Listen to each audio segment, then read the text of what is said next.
बिस्मिल्लाहिर्रहमानिर्रहीम। इब्तिदाई तालीम व तरबियत।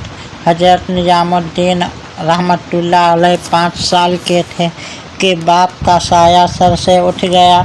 वालिदा माजिदा ने, जो अपने वक्त की एक बड़ी सालिहा और बाखुदा खातून थी, उस दुर्रे यतीम की परवरिश और दीनी व अखलाकी तरबियत का मर्दाना हिम्मत और पिजराना शफ़क़त के साथ एहतमाम किया। किताबें पढ़ने के काबिल हुए तो मौलाना अलाउद्दीन उसूली के सामने जानूए तलम्मुज़ तहय्या किया और फ़िक़्ह की इब्तिदाई किताबों तक उनसे तालीम हासिल की।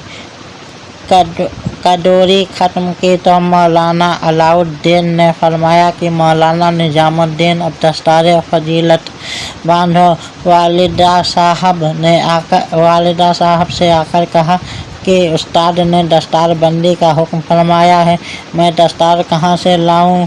वालिदा साहिबा ने कहा, बाबा खातिर जमा रखो, मैं इसकी तदबीर करूँगी।